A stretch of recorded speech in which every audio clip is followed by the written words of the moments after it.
What's up guys, it's your boy Kingo Gaming back out here with another video, and in today's video I want to talk about how Breath of the Wild 2 could fix Breath of the Wild. And so to start, I wanted to say that Breath of the Wild is not bad. It's one of my favorite games of all time, and it is my favorite Zelda game, but there are some very significant problems with it that I would like to address, and I would also like to talk about how Breath of the Wild 2 could possibly change those.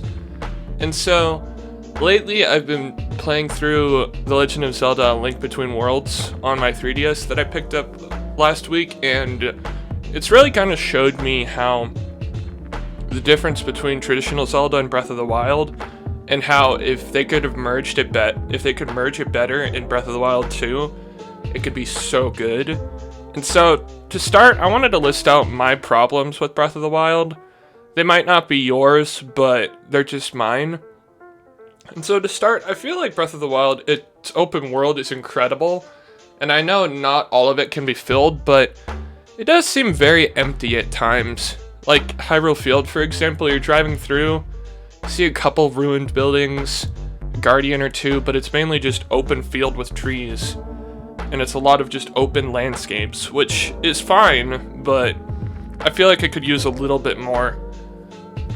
Another problem I have that I've kind of come to create in my head after playing some of A Link Between Worlds is Breath of the Wild does not have many significant mini-games or interesting side quests. I know that you could go to the villages and go like, give this fruit to this person, or give this to this, and get the thunder helmet or whatever, but those aren't very interesting. Like, it's just fetch quests. And then for mini-games, there's really... the only one I remember is the snowboarding one, and that one's almost impossible to find in the mountains unless you have a map or just randomly stumble on it. And so that also ties into the empty world, because I was just playing A Link Between Worlds earlier, and I just stumbled across one where you played baseball, like Wii Baseball, and it was a lot of fun. I just feel like Breath of the Wild could definitely use some more minigame type things to kind of break up the exploration a bit. Another problem I have is the Divine Beasts are not very rewarding dungeons. You can really see everything, and they feel really bland whenever you go into them. I mean, I know it's good to like hit the switch and do the wind and stuff, but they're all kind of the same. Like, there isn't really any specific theming of them like other Zelda dungeons, which I feel like Breath of the Wild totally could have done. And they're just like, they feel pretty boring, honestly. And another problem I have with Breath of the Wild that kind of ties into that is the bosses need more variety. I get that the Blight Ganons have the feeling of Ganon being all around you, but I also get that there are different elements and use different attacks and stuff, but they're all the Blight Ganons. Like, there's no variety and no difference, which I feel like with all of Zelda's bosses, they totally could have done. And so that's just another thing I feel that's a problem with Breath of the Wild. The only other two problems I have are it's lacking in items, like the hook shot or other things. I know you have bows and bombs and the stasis rune, but I feel like they could totally implement hook shot or like some of the other things from Zelda games that I feel could fit really well with Breath of the Wild, and even introduce some new stuff. I feel like that could be really good. And also the last problem I have with Breath of the Wild is the story isn't super great, but that's not super important to me personally. I just know the story isn't the best. And so those are my main problems with Breath of the Wild, and now I want to talk about how Breath of the Wild 2 could change that. And so, in terms of the empty world, it could be that Breath of the Wild 2 takes place way ahead, and so there could be structures and cities rebuilt, and that would be a lot more fun to explore than just going through the ruins.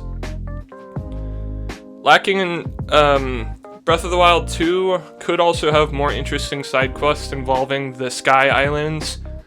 I don't know if it'd have many more mini-games because it just might not have those, but that all depends on what they add. Hopefully, the Divine Beasts will not be a part of Breath of the Wild 2. I don't think they will, since they were only used to shoot Ganon in the castle, and we haven't seen them in the trailers at all. So I hope they really add some different, really significant theming dungeons for big new bosses besides that. And I don't think the Blight Cannons will be in Breath of the Wild 2 either, which is good. And I hope they add some new enemies and bosses and that kind of thing, like the arm on the roof that you saw in the trailer and the weird like stone golem thing. And so hopefully they'll be able to do that. In terms of items, we've already seen, I think there was a flamethrower type thing on Link's arm, and Link's arm could do a whole lot of new stuff. And I'm also really interested to see how that time reversal thing works out, where in the trailer the spike ball rolled forward and then he like pulled it backwards because he reversed time on it. That should be really interesting. And then in terms of story, probably going to be similar story to Breath of the Wild, it's kind of continuing off of it, but that just depends on the plot that they add. And so yeah, that was how I feel that Breath of the Wild 2 could fix Breath of the Wild's problems. And so, if you enjoyed the video, please consider liking, subscribing, and commenting down below. That's all from me. See y'all in the next one.